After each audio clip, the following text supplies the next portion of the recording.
Hi, everyone. Welcome back to another episode of Seaweed Brain, a Percy Jackson podcast. Today, we are going to be diving in to the underworld and almost the pits of Tartarus. It is episode 7 of the TV show, and we have a lot to talk about, so stick around. Yay! Welcome everybody to yet another special episode of Seaweed Brain. Every episode is special. Today is extra special because we have 2 brand new guests that I'm so excited to have on for this episode. We are welcoming J.Maya to Seaweed Brain podcast. Hello, friend. Oh my gosh, what an honor to be here. I've been looking forward to this for weeks, and I watched the episode so many times that it's imprinted on the back of my eyelid, so I'm excited to get into it.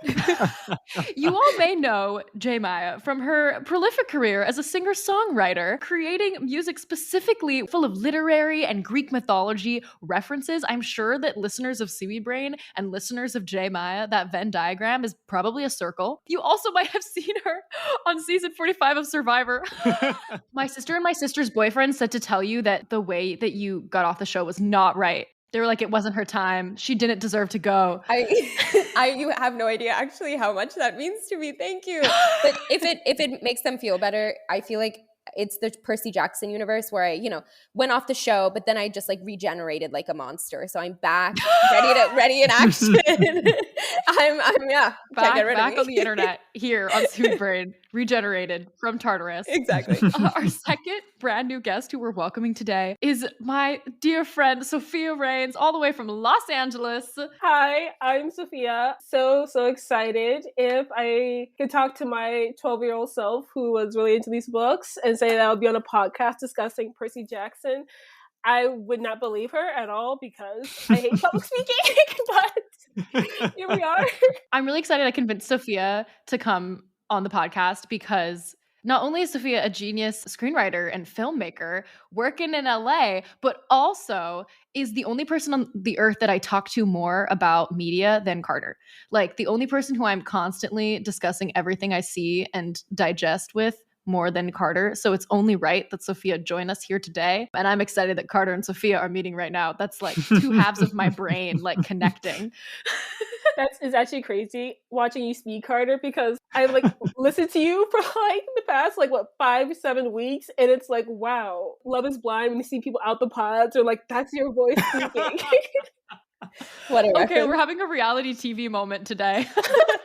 I also want to shout out Melissa Preuxachart, who's definitely not listening to this podcast right now, but the professor in whom's class Sophia and I met second semester senior year. She changed our lives. She taught cinema of American migration. She's a doctoral candidate at the University of Michigan, and she's an icon and a legend, and you should all look her up and read the things that she's written. Also read the things that she's had in her syllabus, because it's the way that decolonization is not a metaphor and worlding beyond the worlds is on my computer hard drive. There you go. That's permanently there. It's the sacred text. Yes. Yay. All right. So before we talk about episode 7, we have one more introductory thing to do. Carter, will you thank our new and sustaining patrons this week? Yes. The new patrons that we have to thank this week are The Volcano Jr. and Kaylee. Shout out to both of you. And the sustaining patrons that we're going to be thanking this week are Dayton, Jordan, Justin, and Nathan. Thank you for supporting the podcast. You can join our Patreon where we have 11 special episodes, and we also owe you one for December and January. All right, everybody. A little overarching thought on episode 7. I personally feel as though this episode is tied for my favorite episode in the series with episode 5. So that's obviously going to color the rest of this episode. If you felt the same way, I hope you're excited to do this deep dive. If you didn't like the episode, maybe we'll change your mind by the end of this conversation. It's the penultimate episode where plot is going down amidst huge set pieces and world expansion, and we're using a flashback B-plot to take us on an emotional roller coaster ride to reach our favorite character delivering to us the thesis of this series. And that is how I feel about this episode. Chills, Erica. Chills. Actually, so well done. I will say that I agree with you, Erica. I know I sent you a voice message about this, that this is my tied with my favorite episode. Is this one episode 4? Again, deep parent relationships. I love those episodes because of that. And yes, this is my favorite episode. I had some favorites before this one. So yeah. I thought the drama was really giving this episode, and I was crying at the end of it. So I can't wait to dive Really in. tearing up. This had me really thinking about me as a child, and I won't say I was difficult as a child, but I'm pretty sure I wasn't easy. I mean, being the firstborn, and I told you, Erica, I have ADHD as a kid, so I'm sure that my parents, maybe they weren't like praying to a god to like help them figure out what to do with their kid, but I'm sure there are plenty of discussions, and I think it's so really interesting to see, not just like from Sally's perspective, but Percy watching Sally. I think there's definitely a moment in like development where kids of any sorts kind of recognize your parents parenting you and like your effect on your parents as a result. And I think that's something you're so interesting. I know I've had those moments in my life as a kid thinking about that, and to see that in Percy, and as a kid not being able to fully understand or empathize fully because he's a child, but still having an emotional reaction and being witness to those things, I think it was just so fascinating. And I just like, I love that I was crying, both like as someone who's older, but also someone who's been a kid. I'm like, this is like, we're all in that in-between age. I felt that very strongly in this episode of not knowing who I more strongly identify with here, whether I feel like the kid or whether I feel like a single mom. I'm not either. And yet I am both. The duality of man. A single mom who works 2 jobs, but my 2 jobs are doing this podcast. Reba, literally. Do you guys know that my tribe on Survivor was called Reba? And that was the first thing I thought when I was assigned that tribe name. I was like, is no one else making this joke? I'm a survivor. Okay, never mind. Wow. So now we have to have Reba as Hera. I just think I'm going to put that casting there. 4 letters. Yeah, she's a single mom who works 2 jobs. And her 2 jobs are gaslighting Percy and running like Mount Olympus? Yeah, exactly. I mean, dealing with her husband's infidelities. I think that's also a 3rd job in it. So. Oh, yeah. Messing with demigods' lives and dealing with her husband's infidelities. Those are her 2 jobs. Yeah. Right. Shall we take a trip to Krusty's waterbed palace, everybody? Yes. Absolutely. The way that we handle this scene that is like a chapter of the books that I think is beloved of some people and forgettable for a lot of other people. I forgot about it until we read the books. I'm like, that was a thing? Exactly. Oh. Yeah. It's easy to forget about it, but then as you're reading it, I think it like simultaneously is a good temporary foot off the gas before we're about to like zoom into it, and also serves as sort of like a benchmark for us to understand Percy's progress. But the way that they handle both of those functions here, while also being like, we're going to be in and out in like 3 minutes, but also we have to figure out a way for it to not feel tired, for us to have the other departments pull things in visually so that it feels like a strange light romp through something else without, taking us too far afield. And I think it's really cool because I think he's talking about how the benchmark for like Percy, but I think it's also a benchmark for Percy and Annabeth and how they are able to like work as a team in this way that's so seamless. In the way that I didn't realize that Annabeth was invisible, and I was just like, and she comes out and she pushes him, and that's just like, he didn't even say anything, but he was just like, how about you take a lie down? And she just pushes him. I think that's so great how there's no friction in their teamwork at this point. Yes. The coordination, the knowledge. This is here to say like, okay, Percy, Annabeth, Grover, if it's like a regular challenge, quote unquote, done. In the bag, easy. We're prepared, easy. So set us up with a good, clean baseline for the underworld, I think. Yeah. But I also think it's cool because I do think Procrustes is almost his final boss in terms of Percy recognizing himself as the son of Poseidon. And the idea of like they're making you try to fit into like all these different places. And I do think that like in the books, they don't see, in the first book especially, they don't talk about it. I think they might, depending if like they have that conversation with Percy and Poseidon, saying how you don't like to be forced into things. Like the ocean doesn't like to be held back. And also just like any like neurodivergent, like if kids who are different being told to be something that's so hard to be put into this one box, like the strain of that. And I think that's just something really cool you have with Procrustes. And it's a great way to start this episode, in which we are going to, at the end, have Sally deliver the thesis statement about what kind of hero Percy is going to choose to be, that he's faced with at the beginning of this episode, a very nasty, crusty son of Poseidon. And this will not be the kind of son of Poseidon he chooses to be. Also, if people weren't aware, this actor who plays Krusty is Julian Richings, who was also in the Lightning Thief movie and played Charon in the Lightning Thief movie. which isn't actually the only similarity between people who worked on the movie and the TV show, because we actually just recorded an episode with the stunt coordinators for the Percy series, which will come out later in February, and both of them happen to also work on the Percy Jackson movies. Then they'll tell that story when we have that episode out. Did they work on the Sea of Monsters as well? Or just the Yeah. first one? Yeah. They both worked of on them. both. Cool. Oh, That's Yeah, so when they were like fun. in the Completist. start of their career. Yeah, and really cool. And now they're like stunt coordinators, which is so awesome. Did I even watch But- Sea of Monsters just because of that, or is it okay if I just don't? The stunts don't. are really good, I hear, actually, on that movie. The stunts seamless. But building off of like what we were talking about with this scene, something I thought was really phenomenally done, and you touched on this a little bit, Sophia. What I love about this series is how it's really developing the relationship between Percy and Annabeth with limited time. And I think something that really comes through when you read the series is how unspoken this communication between Percy and Annabeth is from the beginning. And Yeah. obviously that's like the basis of the friendship, right? Like it's a limited period of time they're getting to know each other, but there's this almost magic in the way that they're able to read each other. They're able to sense when the other is in danger from the beginning. Yes. And I like the small changes that they've made with this scene where it's like you said, like we don't even know Annabeth is there, but Percy is obviously fully aware that she's there the whole time. He gives her the punchline, so to speak. Like he lets her finish it off. He tees it up for her, and it's like blink and you miss it. It's like a small moment, but I think it really just speaks a lot to the trust that they have in each other. And trust and everything obviously is just like a huge trust, and loyalty is such a big theme of this episode. So I think it's great that they started off with that. I was just looking at episode 3, work of art, but like even talking about the trust thing is that like the whole thing where Percy's like, I don't know who to trust, and then Annabeth, who's like, he just said this horrible thing about like, I could never be friends with her, and what she responds is, I'd like to offer you a deal, and I killed her sister. And this action of like, this is my action here, so you trust me. And then Percy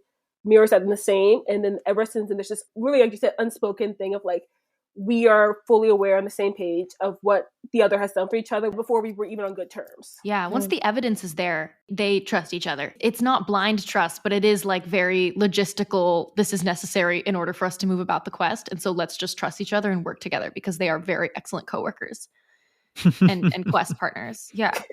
I love that. This scene also serves to help us pick up, as one of our patrons, I don't know if it was Amanda or Haley, said, Chekhov's squeaky red ball. Yeah. In the book, it comes from Waterland, and she just like Annabeth just kind of like pulls it out of her backpack. But it's very cute that she just picks it up off of the like shelf in the Krusty's office and gives it to Grover as he's panicking. Also, emotional things, she's able to recognize he's emotionally not in a good spot and actually do something about it. I think that's really cool for her emotional intelligence development. And I think that's really interesting because, I mean, again, I'm obsessed with how they developed her emotional evolution this season. And I think that's just a really cool note of being like, okay, won't be able to give you comforting words, but here's a ball so you can like work this out quietly. Yes. Because Grover has anxiety. We know this to be true. It's not like underground things. Pearl suspension. Everybody gets a pearl. If I remember correctly, in the books, they're given 3 pearls, and in the show, they give them 4. I mean, I'm just fascinated by that's so fascinating. It's can be perceived as a really small change, but it does change the dynamics of everything immediately. Like there's no reason for them to start thinking about who has to stay behind until it's imminent and the danger is right there, because it was just assumed that all 4 of them would get to escape. It like raises the stakes of it when it's suddenly something that they have to decide. Gives them hope and it takes it away. Yeah, exactly. I think it used to be that it was the DOA recording studios that was the entrance to the underworld. As a singer-songwriter, I did love the metaphor of a recording studio being the entrance to hell in LA. There were so many like lines. I was like, wow, guys. I'm not gonna argue. I've been there before. There's just like also all these lines that are so funny to me in the book about how LA is different from New York. And it's like, it is. In New York, everything makes sense. Exactly. And in LA is Aries town because it's chaotic and no one knows what's going on. And I was like, yeah. Guys, I was caught in like bumper to bumper traffic once, and I saw a guy with the tattoos and the shaved head get out of his car, bang on the hood of the car in front of him, screaming at him, calling him everything but a child of God. And then the guy in the car is just taking it, staring straight ahead, and then goes back in his car. to sit in more traffic. And I was terrified. This happened like right next to me. So like I was like in my car too. I was terrified. That was Aries. So when he says the LA is Aries' town, I'm like, yes, it is. Yes. 100%. Also, RIP to Caron and his fine like Italian designer suit and his rays. Yeah. I did miss that too. I will say it was an interesting tonal shift, and I really liked this in general about the underworld. Like, you really get the sense that it's a drama. I think in the books, when you're a kid and you first read it, it's easy to parse through some of the darker stuff and just be like, oh, Percy's funny and he kills monsters and it's so fun. And then, you know, you grow up and you reread it and you're like, actually, this is really dark. Like, this is about 3 children who are torn from their homes. They don't have a sense of belonging except for each other, and they're going to the underworld. And I think that just really comes through in this episode, and just in general with the tonal changes, like with Caron, like having him be this like horror movie jump scare moment when you first are introduced to him. Like, I think that really just increases that sense of foreboding, and it increases, I think, like the tension for the viewer. You're like, oh my gosh, like someone could actually die here, you know? Well, a lot of people have died here, but you know what I mean? We're all dying gradually. Yeah, exactly. I've been thinking about this a lot and trying to think of like critiques of the season, because genuinely I have enjoyed it so much, and I feel like so many of the choices make perfect sense to me. But in trying to think of things that like could be better about it, and like trying to think of like generative suggestions, like I think that this season was appropriately dark, given that it's about Percy trying to get his mom back, and there's so much we have to set up, and we have to set up the stakes of the world. There's multiple wars brewing. There's a lot going on in this book, but I think that it gives us the opportunity for the Sea of Monsters to be funnier and sillier, and like the stakes are not quite as high in a certain way that allows us to have more comedy and like take a little bit more time with certain things, and for it to just feel lighter. And I'm looking forward to that opportunity in the second season. Knock on every surface, you know? It's gonna happen. We all know it's gonna happen. I really like that perspective, because I think one of the huge strengths of the Percy Jackson franchise as a book and also in the TV show is how they're able to infuse humor that's very relatable to the demographic that it's aiming for. Like, I never felt when I was reading the books growing up that it was talking down to me. Like, it was funny. And I feel like even in this episode, there were so many jokes that I think are just completely universally you can laugh at. Like, my favorite moment, I was literally dying laughing, is because it's one of those jokes, like the more you think about it, the funnier it gets, is when Percy's like, oh, we're not in Kansas anymore. And Annabeth is like, Percy, focus. We left Kansas 4 days ago. It's like one of the funniest jokes. I don't think she's a Virgo, but that's such a Virgo move. I'm claiming it. Virgo's in a placement somehow. Carter and Sophia are both Virgos. I thought our listeners should know that. Very important. Should we go to our first flashback? Oh yeah, interesting with the first flashback. I felt like audio-wise, I think it was interesting. We go from Krusty's and you kind of hear like a blinking noise, and I didn't notice at first until we cut to the car turn signal blinking, and that was like really interesting how it like was so seamless, and how like it kind of takes you from the moment and mentally. What I love most about the series is how it's able to remember emotional continuity, because we did just come from like the casino, and then Hermes had that flashback, you know, Percy's flashback of him being in the car. And then I feel like as Percy's getting closer to saving his mom, I think it's him like really recognizing his relationship with his mom in a different sense as being a son of Poseidon. And I think it's really great that he's like so close, and this very emotional and very like hard memory is coming to him. Yeah. In all of the flashbacks from this episode, something I think really came through is we're starting to see the seeds of Percy's fatal flaw of loyalty. And I think especially in the way that he interprets his mother's actions, he interprets it as, oh, why are you trying to get away from me? And then in a later flashback, I would have never done this to you. What a wild thing for someone his age to say. Well, that's such a good point. I felt this moment where I feel like both like the mother and the child, because on the one hand, like I've been the kid who's been like, I would never say that to you, mom, or stop treating me like this. But then like as an adult, knowing what Sally's gone through, I think that's just a line well delivered, well written. It really shows, I think, how like kids as being like still young do know what they're talking about a lot of times, and are so very emotionally perceptive and do know where to make it hurt for their parents. Yeah.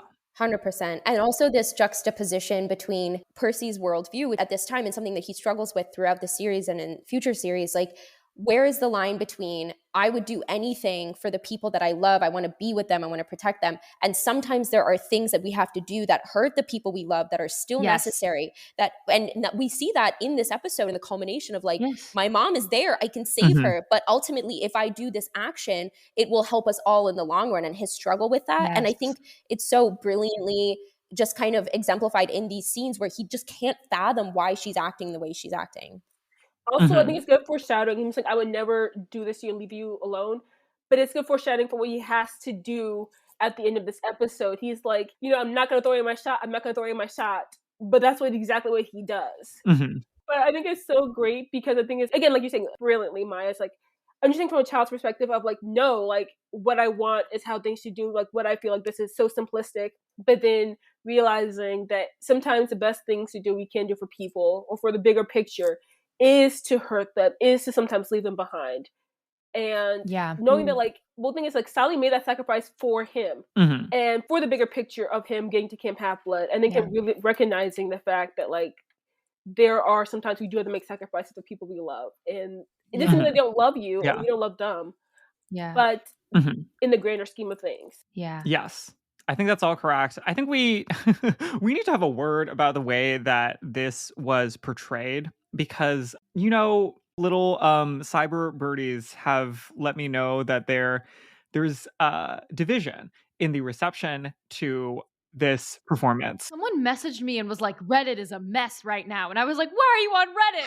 Get off of Reddit. Don't be on Reddit. But I think some people are having a lot of difficulty reconciling the book's description of Sally as a basically infallible mother. About some Percy's perspective. Like Percy sees his mom as like perfect. The thing is like when you're parenting a child, listening to again the godly fact, like he has dyslexia and ADHD, and that's like hard because that kid's always going to be different. Parenting them is always going to be different. And she's a single mother. She's a first-time mother. We don't get to know if like she has family like in say New York or alive in general. So she's doing this all on her own. Yeah. And I do think that's what I love with the series is that we get to take ourselves out of Percy's perspective of this this Madonna character of like Sally. Yes. We will not Madonna Sally Jackson. She is not a doormat who smiles at everybody and makes nacho cheese dip for Gabe. We're not doing that this time. And I think it's worth settling on the fact that like there are a number of levels on which good parenting is going to involve something that is not doormatting. If there is an impasse that she's reaching with Percy, would a quote unquote good mother just stop or like change her opinions? Like if she's driven Percy to this school that he has just gotten into and he doesn't want to get out of the car, is she supposed to like ask him nicely and wait in the car until he organically changes his mind because of how saintly she's behaving? Like I don't understand really like what the counterfactual is, because especially like in the books we're not given these scenes. Like Percy is able to say these things at a point in his relationship with Sally where he is a little bit older. He has more emotional maturity than he did as like a 7-year-old, right? And also he's describing all of these things with the benefit of hindsight, of like knowing as a 12-year-old, I've had a good relationship with my mother all these years. So like when I describe it to you, reader, listener, however you interpret the like framing device that exists in The Lightning Thief and a little bit less in the other books, like what he's doing is he is giving you like the high level summary of the relationship, which is positive and would be positive whether or not, and like not even whether or not, like to have that positive relationship, you need to have a mother who will tell a 7-year-old sometimes that we're going to do this thing. And like also will then turn around in the future scenes, like give it back to the principal who is saying something that doesn't make any sense and is clearly going to result in like a harmful outcome for her child. Like I just, this is completely consistent. It's just giving you scenes that you haven't seen in the books. Exactly. As we get to see more different gods, especially again, a reference to the casino episode with Hermes. But like the thing is like parenting is hard. He's saying it's like sometimes like it's making the hard choices. And I really like about this series now is like we've gotten to see a lot of different modes of parenting in the godly world. We've got Echidna being the mother of monsters. Her babies are her king, like that she like gives that. We also have like Athena and that complicated relationship. We haven't gotten a chance to meet her, so I won't make any assumptions or accusations towards Athena, but I do think how she's very much like a disciplinarian, authoritarian kind of figure with her and like Annabeth. We've seen Ares being like, I don't like my kids. They're all right, I guess, and being very distant. And we've seen Hermes being tied to Poseidon and how he like says like him, Poseidon. They're comparing notes on parenting, which we should really like, check that on that because low cliche to Poseidon. But I think seeing Hermes and then Sally and both saying how like you understand how hard it is to be close to someone knowing you're hurting them. Parenting is making the hard decisions. And I think that's what's great about the show is that there is no there are definitely some parenting skills that are better than others. And we've seen that with like Hephaestus about his relationship with Hera. Yeah. But like parenting is so hard when you want to make your kid happy. You want to do the best things, but sometimes it is either backing away, creating distance. Structurally, I'm obsessed with the way that we get that Hermes arm touch in the last episode to set up this flashback sequence in this episode, because it makes you think that Percy is still thinking about that flashback, right? That like he got his arm touched and he was like, I don't want to think about this right now. But now as we're like going about and we're heading into the underworld, he can't stop thinking about it because he's thinking about the words that Hermes said. And he's thinking about his relationship with his mom and his relationship with his dad and his mom's relationship with his dad. But then in the next flashback, like this one can very clearly be seen as being from Percy's perspective. But then the further we get into these flashbacks, the more they separate from Percy's perspective into Sally's perspective. So that it doesn't happen immediately, but it starts to drift into things that we know Percy hasn't seen yet. And we're starting to see from Sally's POV, which is just when you get super emotional and overwhelmed. And it's done in such a smart way because you don't even realize it's happening. And I feel like it would be so jarring if you did realize that all of a sudden we're like not in Percy's perspective anymore, because it makes it should seem confusing, but it doesn't confuse me.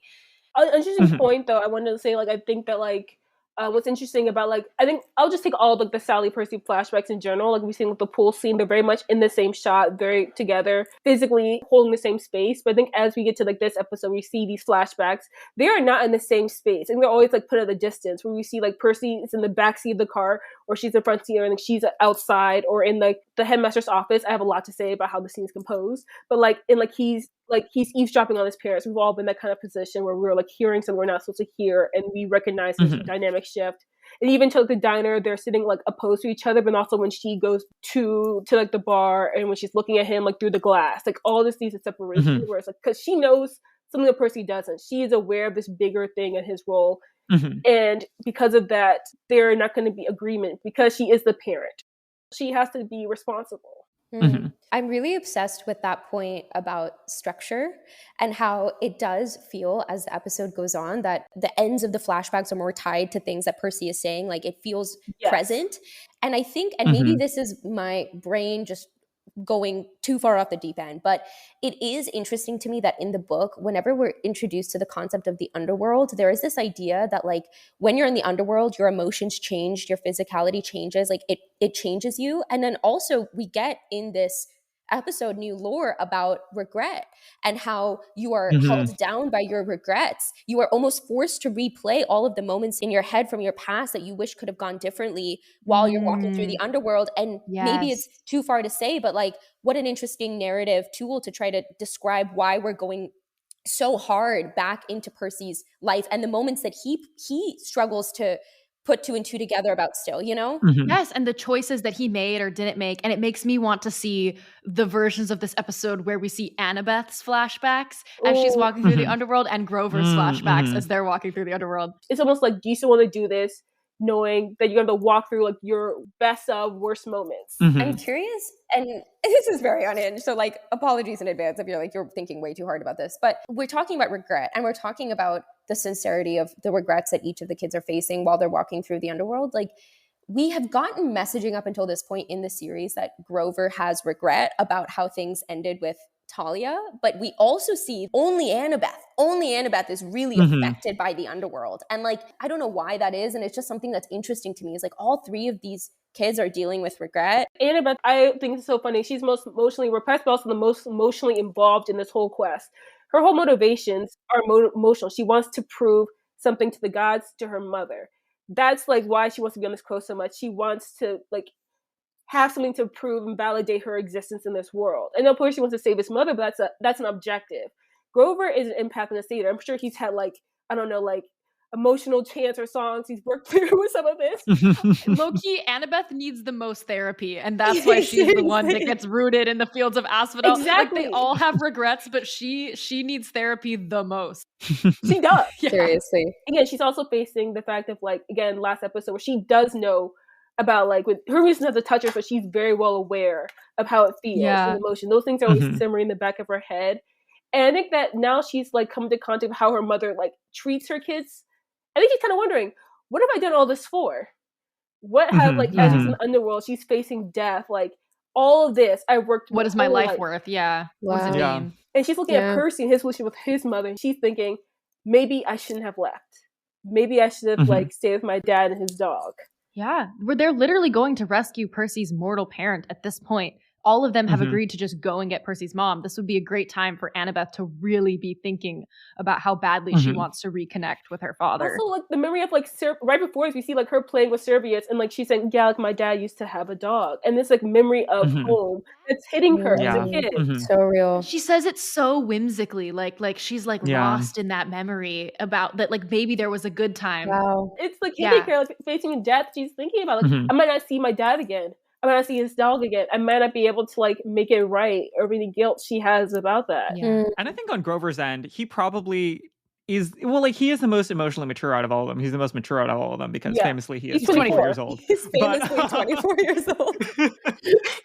But, like, when we think about the Tully situation, regret is a very specific word. I think he would feel bad about it. I think this is something that probably is emotionally meaningful for him, but the question of whether or not he thinks that he should have made other decisions as a protector. But I feel like it's only so much he can do, I think, like, power-wise of satyrs. And I do think that. I think he understands that sometimes you can't beat Alecto as a demon. So real. Well, the flashbacks serve many purposes. One of the purposes is to avoid us having to just do unglamorous hard jump cuts between regions of the underworld that do not appear to be connected by different sets. So we're in the underworld now. The flashback brought us from Krusty to the banks of the river Styx. Yes. We have the line. We've talked about a bunch of this. The color grading is tough. This when we were doing our watch along, this was the first moment where we were like, oh, I was like, I cannot see can anything. We see anything? Brightness at maximum. I had to turn my lights off so I could see this. Yeah. I think there is a strong argument that not just the darkness, but specifically the lack of contrast that we're getting as we get closer and closer to Asphodel is deliberate and serves a dramatic purpose. Less color. I would like to also contend that, you could just make it brighter. You could just make it brighter. I think that you can have grays and you can have other complementary production techniques to create an emotional morass. We were fortunate enough to watch the first two episodes in, like, a theater, and the editing very clearly is optimized for the theater. The very dramatic, like, low lows of a lot of the basses and the sound mixing works very well in that context. I think like to remind the good people doing some of these things, and probably not like the individual artisans doing the sound mixing, but like the people who are, like, at the higher level being like, what is the target? A lot of people watch this show on, like, a laptop that is maybe 5 or more years old, and maybe like wired headphones, like, yep. I think we gotta have a target, or maybe multiple settings that are able to get to everybody. Accessibility. Because I did have to move locations when I was, like, typing up the outline, because I was like, I literally have no idea what's going on right now. I think that's the thing. It's like, it's too good. It looks too good. Yeah. It needs to look a little worse so that we can see it better on worse surfaces. It needs to look worse to see it better. I love that, Erica. Yeah. This is also really fun. I did go through on my rewatch this afternoon and pause and look at the way that all the extras are dressed in line. That was really fun. The different ways that people have died and ended up in the underworld. It's cute. The direction that they gave the extras to be sort of, like, blank and non-responsive as they're pushing their way up to the front, and Walker's making all these jokes about being a New Yorker and lines being for, suckers. I forget what the word he uses. Suckers. That's probably the word. Yeah. I will say this was different about my watch of the show. And maybe this is a me thing, but I always thought that Hell was like the TSA in the books, and there was like a TSA line. Yeah. It was more banality. Yes. It was also like the border check too. I feel like it talks about in the books, like a border control situation, which I do feel like was referenced when he said sanctuary. It felt like an asylum thing. So I felt like. Yeah. It's that he talks a lot more about physical infrastructure in the books. In the books, this is also our opportunity to do a lot more didactic world building, where you explain through the different lines, the different sections of the underworld, and you can kind of see them in the distance, and you're getting a better feel for like, this is how the Greeks thought about all of this, and like this is how this is mapping onto what the consequences are for all of our quests, because this is where we will go if we screw up and or achieve certain goals in any number of combinations. If we die. If and not to put too fine a point on it, but listener, if we're spending too much time on world building, why did we change? Why did we have this all being implicitly characterized as we walk around instead of laid out through dialogue? No. And they do sort of try to thread the needle of getting the classic Percy Jackson, like banality of modern society, jokey commentary about the arbitrary nature of governing structures in modern life with the true like horror grandeur through the fact that like as we're pushing past these like masses of people with the fog and the like spires coming out of the ground, we have the elevator music playing in the background, Yes. and we have like running ADR like commentary jokes. To me, that's like an effective balance, because like I think that like if we were to try to impose the TSA visual gag on top of this, there's just like certain combinations where you lose more steam, and as far as the like acceleration. Couldn't agree more. We lose the gravitas of it being literally like the underworld, and I think that's so important Yes. for kids to know. Like, heroes can die, and this is where you will Yes. end up if you don't Yes. succeed. Yes. We need this whole book to set up the world in a very serious way so that in the Sea of Monsters we can be a little bit sillier, because we Couldn't have agree to know more. what the stakes are. We can be fun. We can turn into guinea pigs. Yeah.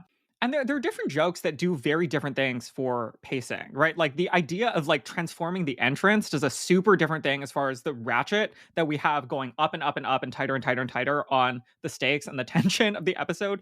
Like you can have the tension continually get higher and higher while people are like making different jokes, and the sound design maybe shifts from one moment to the other. And I think this is the right balance. We're achieving all of those things. Everything about how this scene in particular really drives home, and like we've all been saying, like the drama of this point in the story, it feels like a movie. Like I think that was what was really striking to me when I was watching it, and with the decision to have Bear McCreary compose the show. I remember when they first announced that, I was like, oh, I'm familiar with his work. He scores epic films. That is what he does.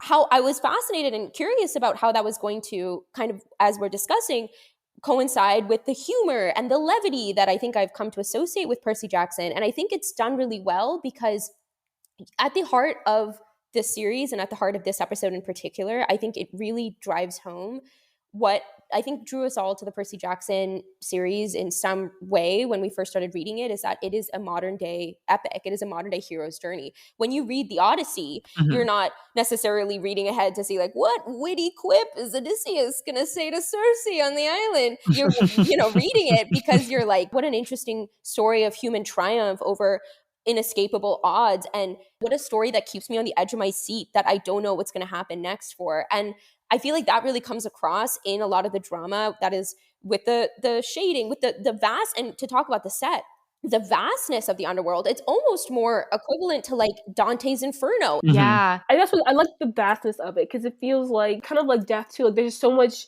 space, there's so much endlessness of it, and it's almost kind of despairing. They've got to cross all of this just to get to Hades. Whereas everything has been like so quick in the series about like very tight spaces, like Medusa's like her like little like diner, her room. We're talking about like the Ark, and like that's a very like narrow space. Everything has been like so small, even like the casino. So it's a location. And this is like the first time we're seeing like something so wide, incomprehensible, like because that's what death is. That's inevitable. Yes. Exactly. To support that, we have so many of these amazing, like ultra wide shots. Like, I don't even know how else to describe them. Like, to fit the expanse, you have so many shots where the kids are like dots. The perspective that they're trying to give here is almost impossible for you to understand the first time you watch it, because some of the shots aren't that long. But it's very effective at giving you the sense of the kids also then feeling small and understanding that they have broached a new type of world and threshold in their quest. Because they're literally kids going to the underworld. Yeah. I think that comes across especially in like the performances of Walker, Leah, and Arian, because I think one performance that really struck me, and I think we talked about this a little bit when we were talking about Cerberus, is how scared Leah portrays Annabeth to be when she's scratching him. And this is something that I thought about when I watched it. I was like, when I read this scene in the book, we are seeing Annabeth through Percy's perspective. He is an unreliable narrator. And to him, total competence. Exactly. He's like, he never perceives Annabeth to be scared, even if she, of course, would be, because she's a kid scratching a dog that's like 40 times her size in the underworld where she's never been. Like, of course she's going to be scared. And I think what I think is so especially effective about her performance in that, she's terrified. She's terrified. We see her on the cliff. We see them pull her up, and we see in her face this moment of, I can't let them know that I'm scared. She swallows it down. She says, thank you, turns around. And that, I think, is such a beautiful part of why it's so special to watch it as a TV series and to get out of Percy's head as the narrator always, because we see how it's affecting all of them, and they can't hide it, right? Like, they can't hide it in their faces. And I just thought that was really well done. Literally, like, Annabeth does this throughout the series where she swallows her emotions and she puts on like this general like facade. She's like, she can't focus on her fear. She's got to like get rid of the dog first and everything like that. I think that was so cool. Like, when Percy sees her on the dog, take a deep breath, smile for the neighbors. Everything's fine. Everything's cool. A standard reply. Lots of tests. Lots of papers. Smile, wave goodbye. Yeah, then pray to the sky. Exactly. Oh God. Yeah. And that's almost more brave than the slightly different version of Annabeth we get in the books. It's braver to be terrified out of your mind. Yes. To do it and then move on. You know? Yes. Yeah. Oh, I just realized I had a thought that I wrote down in like my notebook. I think it's so interesting that like she calms Servius down, not with anything that she learned at camp or from her mother, but with something she learned from her experience with her dad. And that's the first time we've gotten that. Exactly. It's the first time she's gotten that. And then taking from Percy that sometimes you can handle things without some strategic plan, but through experience of like, you're human, understanding the motion of that like everyday life experience is training in itself. That's such a good point. Percy is really affecting the way that she goes about her hero-dom. Yes, exactly. There's other ways to be a hero. And then like Poseidon says, is like, he's gonna learn things not from you, but like while he's at school, and all the different things that's gonna help him to become the hero he's going to be. And I think that's one of the things. And the Annabeth is also, there are things that you can learn that necessarily aren't traditional hero things, but that will help you on your way to becoming a hero. Yeah. It's like Mr. Miyagi, like wax on, wax off. Yes. There is one more thing that we have to highlight about this scene in particular, which is the moment that you referenced where she throws the ball up and Percy catches it. There is, this is another one where like, if you go too quickly, like you won't think through what the implications were. She throws it up and like he, like without pausing, squeezes it so that Cerberus does the jump. Like it's like we never get like any explicit communication about what the plan was, how everyone respectively understood their roles, but the coordination of that moment. He trusts Annabeth so completely. Yes. And because he's like, you don't have the answer. What hope do I have? Like, he trusts her with his life. This is facing back to back during the last Olympian. This is no one touches her. This is you dropped this. This is you dropped this. Mark exactly. Foreshadowing. It's also like, I know she's alive. I know she's like, he does not for a second think that she is dead and like, was it the Titan's curse? I'm unwell. That's the greatest love story ever told. It is the greatest love story ever told. Speaking of Mark of Athena foreshadowing, dare I say, with the cliff and her hanging off the cliff. Speaking of, because I think Grover goes to reach too, but it's ultimately like Percy's hand that she grabbed. Poor Grover. Also, at the end of the show, when I saw this edit where it was like, Annabeth helps Percy up, and it's similar to how when she helped him up at Capture the Flag, and Grover's just in the back, and everyone's like, who's helping Grover up?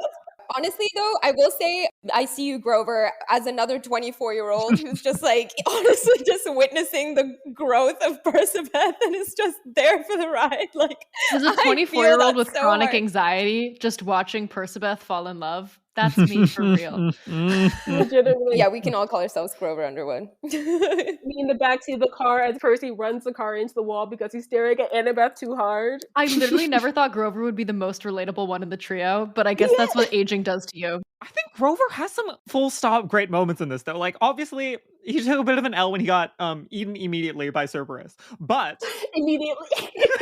like, we have to remind ourselves of wing shoes. And the way that we do that is through this like super, super gorgeous, pristine, like quick, like fly up through the air. Oh, wow. River The carrying stunts cooked on Percy. that one. High, That was beautiful. swirling fog, all of the swirling mists of gray that we get through this to partially obscure Cerberus. Because we're on the banks of the river. It was almost like something angelic. It was very like picturesque, like this Yes. angel lifting Percy up. Yes, it looked like a painting. It looked like Yes. a painting.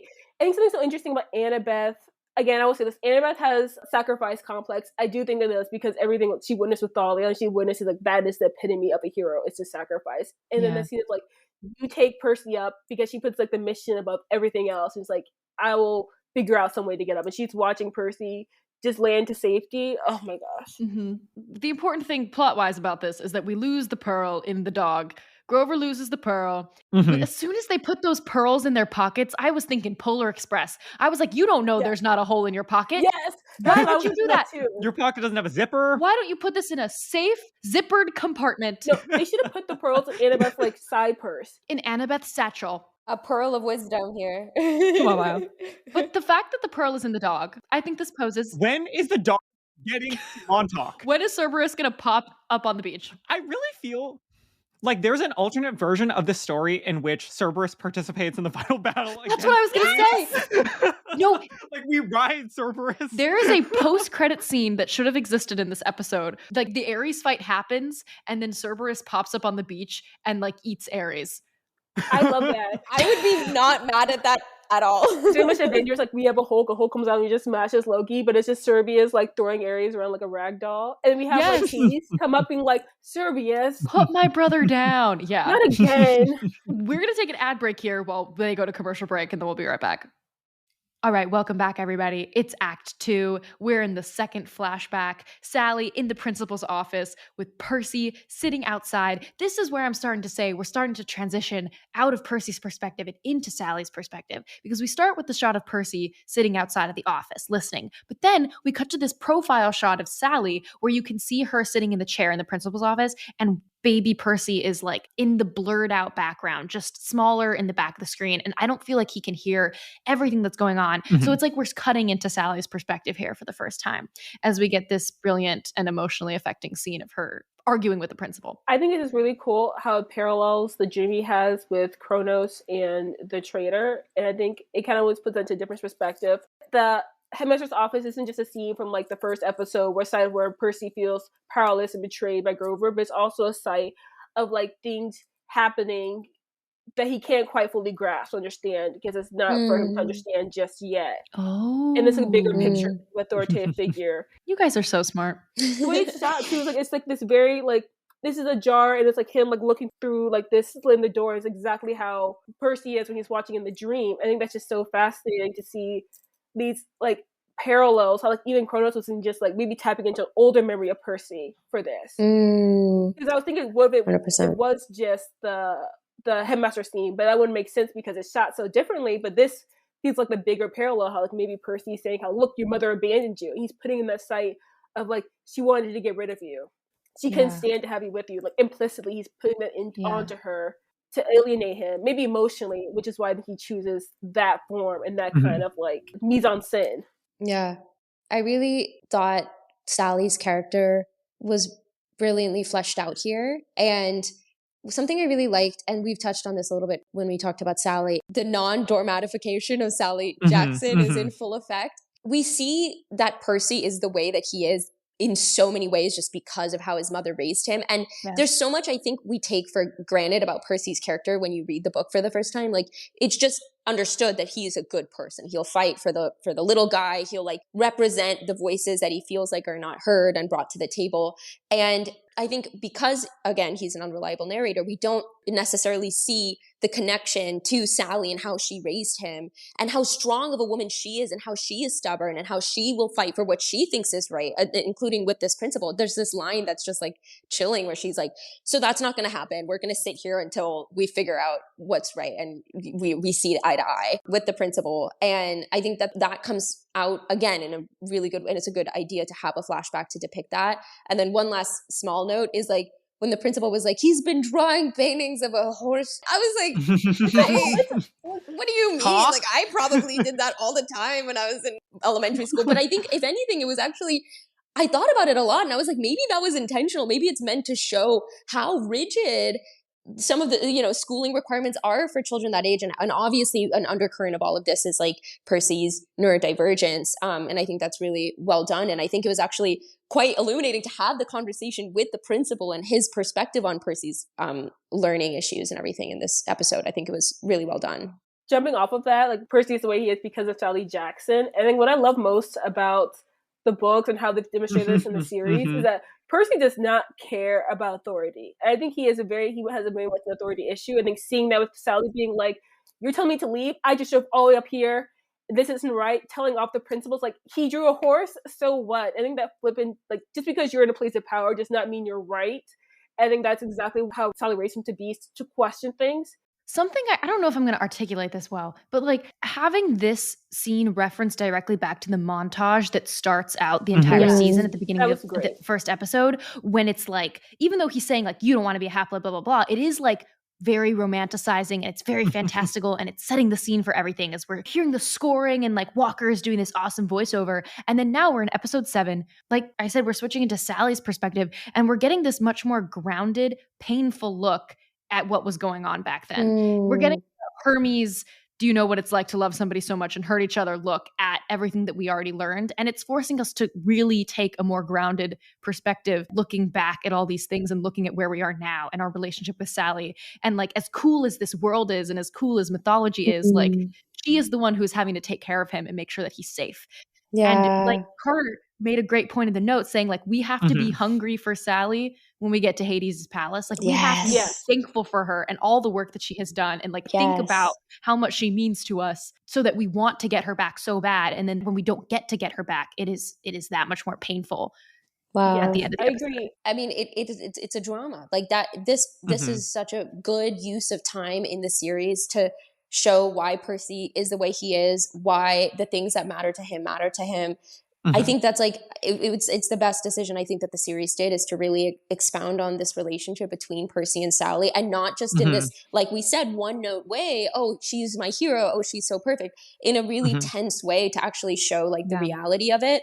And it goes back to something we were talking about earlier, like Percy Jackson, I think, is just a very timeless piece of work because there's something that appeals to every demographic, every generation that reads it. If you're young and you read it, you gravitate to the relationship between the characters and the friendship and the heroism of it all. And when you read it when you're older, you find yourself actually really like feeling for Sally. I don't know how I would react if I had a child with a godly parent who by nature had to be absent and the child was struggling to fit in, and you feel for different characters in different positions of your life.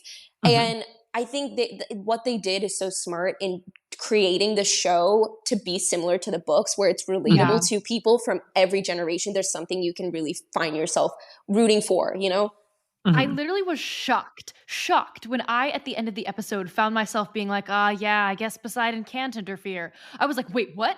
No, that was me. No, that was me. Because I remember after the Hermes season, I was just like, you're taking notes from Poseidon. I was just like, it was like two dumb girls telling each other exactly. Girls telling each other exactly. That's what Hermes and Poseidon is. Like, I was like, wait, maybe it's true. Maybe he can't interfere. And I was like, no, don't sympathize with him. Don't let because he's Toby Stephens. English accent.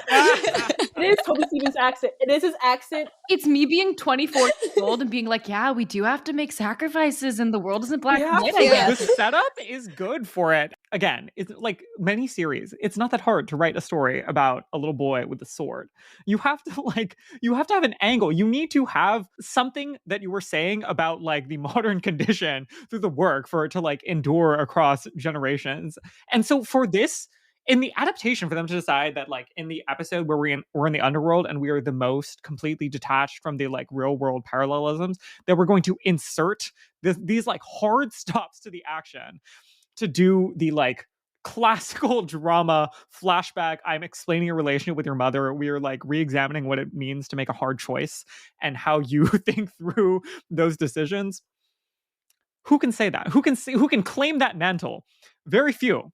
John Steinberg, you delightful little man. Honestly, which is so great, like, going up to points like making a hard stop to really reconcile like with these like hard truths, but like, with Sally. I think it's also, again, like you guys made this point in the series about, like, it's about relationship with the gods and all this stuff. I'm so sorry. Are these gods not setting aside like stipends or like what is it called, like alimony for these kids? Child support, Here yeah. it is. Remind yourself about the payments. Remind yourself about the child support payments. so And that is sorry. how we stay anti-Poseidon. This is exactly anti-Poseidon. You couldn't spare a drachma. That's what I'm saying. Exactly what I'm saying. What are the resources for parents? Where is the infrastructure for the world these kids live in? I think that's what's great about the show. It's like you're getting a reality check on the underworld and all this stuff. We're also getting a reality check on the above world of what it's like to be a parent to these kids. These parents have no idea what they're getting into when they're like romancing a god. But there's a reality check of like, you're pounding the door of these institutions, letting my kid in. And also, like, Sally's character, something that really comes through in these flashbacks is just what a force to be reckoned with she is, that she's like obviously queen amongst advocating mortals. And that's why Poseidon liked her so much. Best of wives, best of women. Seriously, he broke a pact to be with her. And the reason, I think, and it's very interesting, but like we see the in how she's handling these situations, probably why Poseidon fought to be with her specifically and wanted to be with her even after the relationship ended, because when she's side by side with him, she is equally as powerful in an argument as he is, you know? Oh, exactly.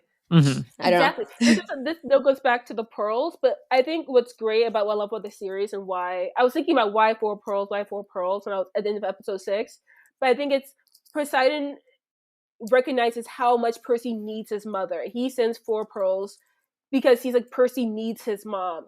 He loves Sally. He knows how important Sally is to his development as a hero, as a person, as just like even like the mother of his child.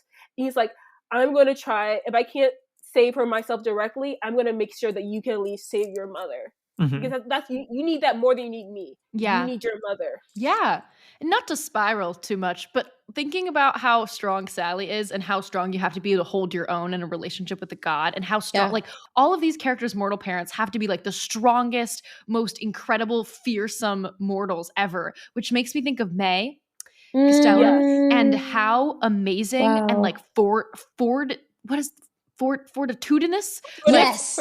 Heck yeah, SAT vocab, let's go. How strong of a person she must have been. So similar to Sally Jackson. And for Hermes to watch a woman like that no longer be able to be herself must really have scared Poseidon into not interfering with Percy's life. It really exactly. I mean, just going up to like how like the strength of these parents. You think about like Sally's a force of nature, Poseidon's a literal force of nature. And I think May Costello's ability to make Hermes stand still and consider raising his own kid. This guy who's associated with speed, with always traveling, to stand still and who wants me to have a close relationship with his son, and even like Frederick Chase. Like when we get to see him in the. You mean William Jackson Harper? Girl, you know, I'm telling you, Erica, you know, I'm campaigning hard for this. I was going to say, it's gotta be. It's gotta be William Jackson Harper. You cannot tell me Chidi is not Annabeth's parent. I mean, like, when I think about Frederick Chase, his picture pops in my head now. Like, like, I cannot divorce it anymore. Yeah, with the Chidi glasses for sure. Yeah. Anyways, but like. Frederick being able to charm Athena with his own cleverness and like wit, and how like these parents do complement the gods and how they're able to make them. Honestly, like, I'm so sorry. Like, you pulled a god, like that's like forever. Sally Jackson pulled Louis Poseidon, queen. Seriously, but also to the point earlier about the deterioration of these strong mortals. Like, I think about Talia and Jason's mother, and that story paralleling May's story.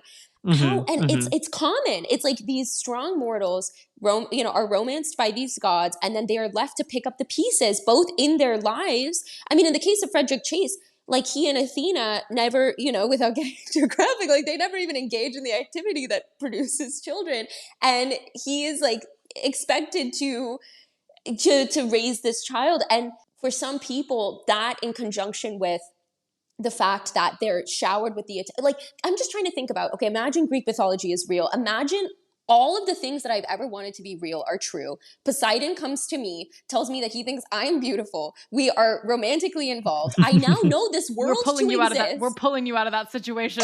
We are. My We friends are are coming hard and saving pulling me. you out. Don't pull too hard now. It's still Toby Stevens. Still pull too hard. Exactly. Yeah, Live in a let little. me have my moment with Toby Stevens. But I'm trying to think about like the aftermath of that. Now I know that the Greek gods exist. A. B. I will never see them again unless it's like in a very traumatic situation and pertinent to like the raising of our child.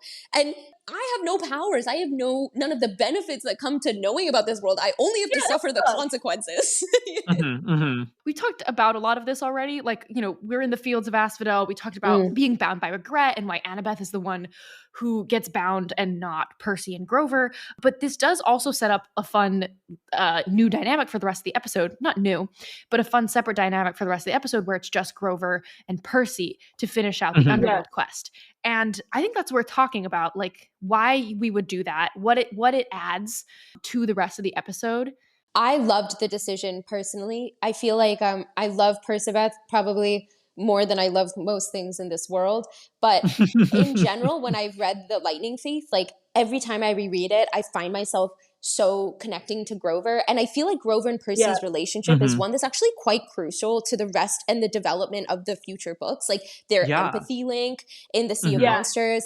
And I'm very grateful that the series is actually like doing the work and establishing that relationship more by showing how they're bonding. And, and Grover also, what I love about the series is that they're fleshing out the like part of his character that contributes to quests, like his experience with Ares, for example.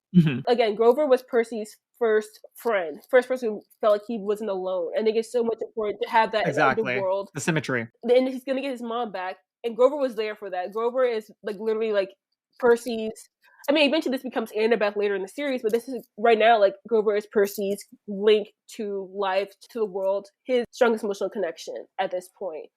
And it's good to know like he has someone who's there, who's also an adult in the room. I think when Percy finds like the lightning bolt is in his bag, I think Percy's terrified. I don't think he doesn't know what to do. But then Grover to be like, I know we should finish the quest, but we're going to save your mom. And it's important to have someone who's there, who's like, you're freaking out, there's a lot going on, and then you're scared.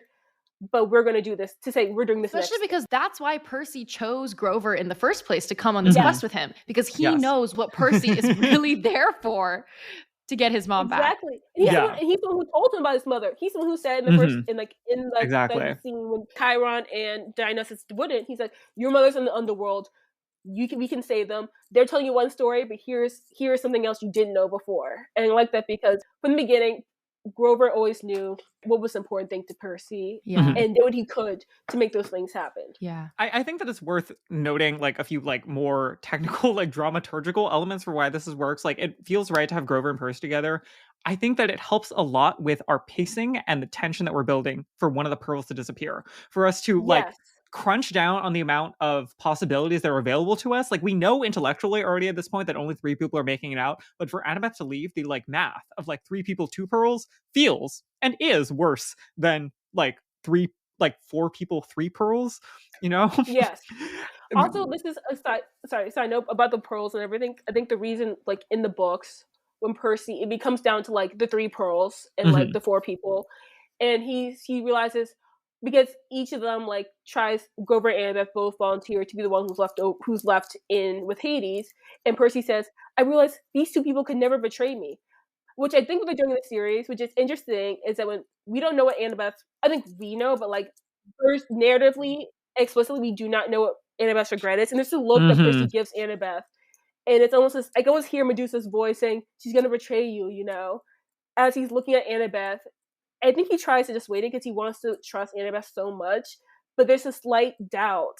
And then we have Annabeth go away, and the viewers know that Grover is always going to be loyal to Percy. Percy knows that too, which I think it's interesting that Percy is with the person he trusts the most, and what the viewers know who trusts the most, but it leaves in the question about Annabeth, because she's not there to when they make the decision to leave his mom, there to volunteer to be left behind, to prove herself to be trustworthy to the audience. Yeah. We get to the sands of Tartarus. I wanted to shout out one of our patrons, Ethan, who said that it's like it gets sandier the closer we get to Kronos, because he's like turning this into the sands of time. I thought that was cool. Or it's like That's he's stuck in cool. an hourglass or something like that. It's also, I think it might have been Amanda, our patron, who was like, this is also where Percy is having his dreams, where he's in these like sand dunes, which is really cool. I didn't notice that. That was awesome. I didn't notice that either. That's a really good detail. Yeah. They get the bolt in the backpack. They figure out that it must have been Ares who put it there. We're still going to go and get your mom. Every time they say, let's go get your mom, it just gets better and better. Yes. And it's that exact phrase. Like we were repeating that exact line several times up until this climactic last one from Grover. In the last moment, it's a slight, the implications are different. Like previously, it was maybe like a side quest. But at this point, like literally it is oppositional. Like if we go to Hades' palace now, we are doing something that is like putting the bolt in jeopardy as opposed to increasing our likelihood of finding the bolt. And we're only doing this to get the mom. And that's why I like the fact that the solstice passed already, because then it really just makes it very clear his mom is now the priority. Instead of it being two things at once, it's just that like, oh, we'll handle the God stuff when we get to it. But like, the biggest thing right now is getting his mom, because we can do that right now. Yeah. From the sands of Tartarus, we cut back to a flashback. This is us entering into the diner. Once upon a time for real. With the ice cream sundae, character flashback. This is where Asriel, it beautifully delivers the, why are you trying so hard to get rid of me? I would never do this to you. Oh. And she says, let me go over and pay. And this is where we're definitely switching out of baby Percy's perspective and into Sally's perspective, because she's like walking into another room where he isn't. And that's exciting. What's going to happen? Ooh. I do love the intersection of like the Percy Jackson show with like Once Upon a Time and Gallivant. Just very core 2010 things that shaped my personality. I also keep wanting to say baby Percy as in like baby Peach or baby Mario, you know? Because Asriel really is just like a little baby version of Walker. He is. All right, guys, we're in Act 3. We're going to Hades' palace from here. Everything about this palace is stunning, gorgeous, perfect, beautiful, amazing. The upside down of it, the dark stone of it, the way that it is gigantic and completely empty. Unfurnished. It's like in the book where Percy describes like Hades' palace as being like the antithetical to like the Olympus. Yeah, and I love how it's literally upside down. There were a few things that really stood out to me about this scene where Percy and Grover go to Hades' palace. Obviously, the first thing is that it's just Percy and Grover, like we were just talking about. I think that this is a really fulfilling decision because it lets us have this full circle moment. Percy's entrance into this entire world began through his friendship with Grover. Grover's friendship and the genuine relationship that exists between them is a big reason why he felt trust in even entering this world to begin with. And we see that he's a character that's highly motivated by relationships and not necessarily duty at this point in the story. He's going to do things not just because they're the right thing to do, but because they're the right thing to do for him and the people he loves. And so it does make sense that, he's walking side by side with the person that he started the journey with when the quest ends, quote unquote ends. The difference, obviously, is that in the beginning, Grover had more knowledge about the world that they were entering. And here, they're actually both entering the unknown, which puts them on more of this like equal footing at this point in the story. That's also accentuated by how dramatic and scary the underworld is depicted to be in the series. We've already talked a little bit about how vast the underworld is, how many different terrains we see. I think they're picking up a little bit more on references of hell that you would find in classical mythology or almost even in the Judeo-Christian imagination. So this idea that hell is this really punitive, scary place, it's dark, literally very dark. Obviously, that is how it's depicted in the Percy Jackson universe, but there are moments of more, humor and levity in the way that it's described. For example, the description of it being a TSA line to enter, hell in the first place. But I think what almost depicting it like a Dante's Inferno does is it immediately plays on stereotypes of hell that the viewer is familiar with, and it sets the tone quickly without having to waste precious moments giving exposition on, Elysium and the Isles of Blessed and all of the different areas of hell. And I think what it also does really well is something that the Percy Jackson universe does really well in general, which is building up expectations so that they can be subverted. So a great example of this is what's happening here in hell. We're seeing hell as this incredibly terrifying place. Grover and Percy walk up to this intimidating palace together. They're waiting an audience for Hades, the god of dead, who has been, hyped up as this scary, intimidating guy. And then out walks Jay Duplass as Hades, who is sarcastic and funny and self-deprecating. And his just floppy nothing that you would wrists. expect from the god of dead. And there is an innate humor in that is really satisfying. And that's something that the Percy Jackson universe cinematically just does really well. Like, it builds up these expectations only to defy them. I just love how they have him actually walk into the scene and it takes so long. It really, one, heightens the vastness of the room. And two, I felt so lonely. And I felt like that's just what, like, this is a person who's, like, been made to stay out of the family.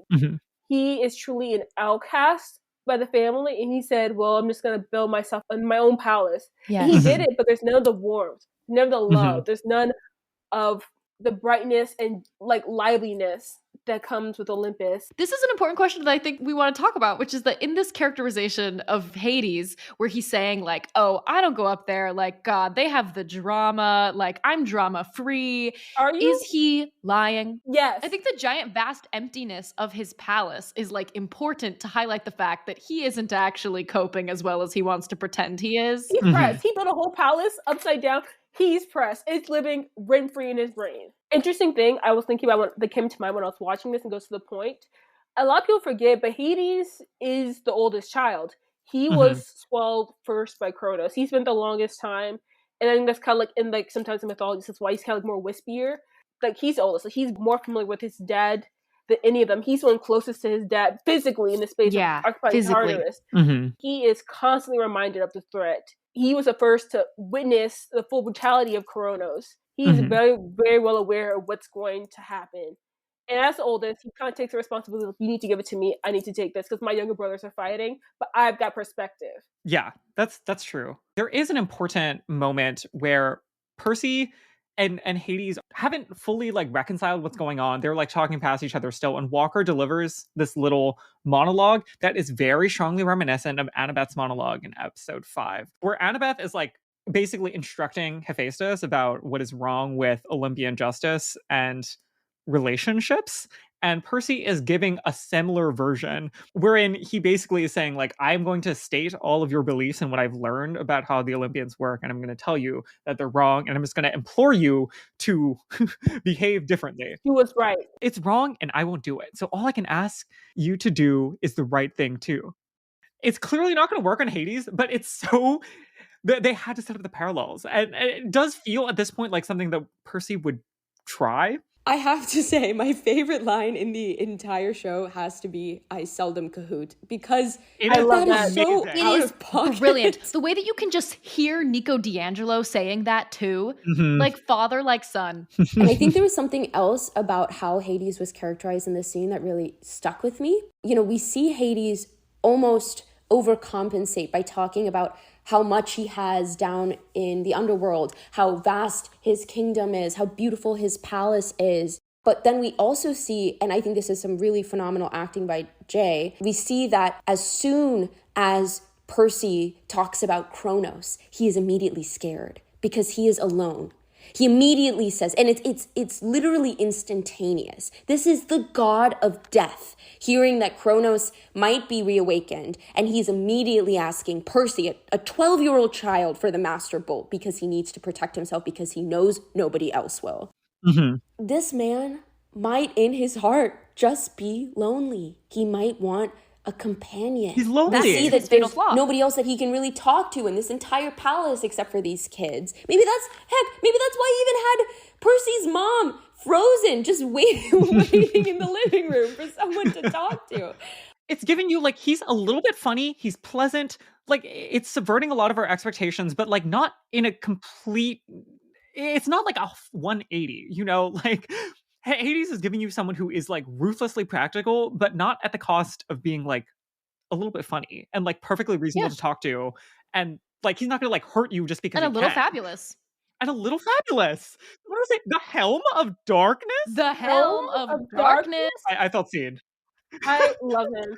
Okay, in our live stream last night, Jake was like, oh my God, it's the triptych. And I was like, what triptych are you talking about? And since then, I have gone into a YouTube deep dive on the Garden of Earthly Delights Hieronymus Bosch painting. Yeah, I think you need to give us like 30 seconds on this painting. 30 seconds on the Garden of Earthly Delights since I became an art history buff in the last 24 hours. I did not. I'll put a bunch of stuff in our show notes if people want to deep dive into this. And I wish we could just talk to Dan Henna and be like, so why did you choose this, huh?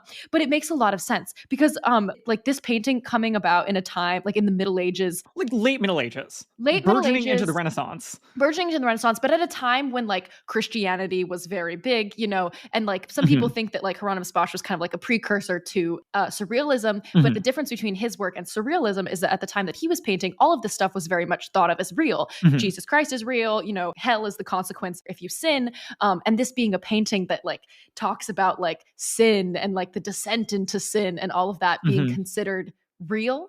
And that going in this very real underworld is a fun and smart choice. And it's also just fabulous. And I love the idea that Hades would really appreciate like a unique and detailed take on sin and like debauchery. And that's the thing about Hieronymus Bosch is that a lot of these ideas about, like, if you look at the painting, which you should look at, it's amazing. It's also in the episode. That's why we're mentioning it. Like, they act as though the triptych is hanging on Hades' wall, and it's the only piece of art in the entire palace. Hieronymus Bosch was like inventive. You can see these like spires and like bird monsters and things that you probably have never seen in any way other than things that are derivative specific references to this one piece of art. And I think that's so fabulous. And Hades would have an appreciation for that. He would be like, not that many people are creative about what like true monstrosity and demonic afterlives might look like. But this person was genuinely creative. Some historians think maybe because he ingested a bunch of like precursors chemically to LSD and was like deeply hallucinating like years of his artistic life, but whatever it takes. Those like colorful spherical spires in the back of this, who would think of that? Why? It's genuinely puzzling. And he was actually, it seems like by all accounts, he was like legitimately metaphysically afraid of these things that he was envisioning. That's poor metal. Guy. And Hades would be like, and that rocks. And that's why it's going in my tiny living room where I have 2 sofas, 1 blanket, and 1 rug, and a statue of your mom that I just sit with all the time. Like, do you think it's been in his living room since it got down there? Or did he like move it out here because he knew the kids were coming? Does he talk to Sally? He would live for the drama. Hades lives for the dolls. You got guests coming. You got guests coming. Quick, get the boys like mother encased. Bring her out. And then it's like, on the palace floor. It looks like the exact same art design as the gold statue that they did of Walker in episode 5. And both of them a little bit crunchy. That's okay. The budget went elsewhere. But I think what's interesting, I was surprised about initially when Hades immediately offers sanctuary. At first, I was kind of confused. But then I thought about, like, this is the beauty of the series, being able to write this in retrospective, having the 5 books done about, like, the last time, his experience with having a spouse of a god or, like, the mother of a godly's child, and the prophecy and what happens, especially in contrast to Zeus. And what he tried to do for Nico and Bianca's mother. He offered it to her. He offered her, begged her. Yes. And what he could not do, what he could do is save his kids, but he could not save their mother. And I think he sees in Percy, because he sees his children, how much he loves his mother.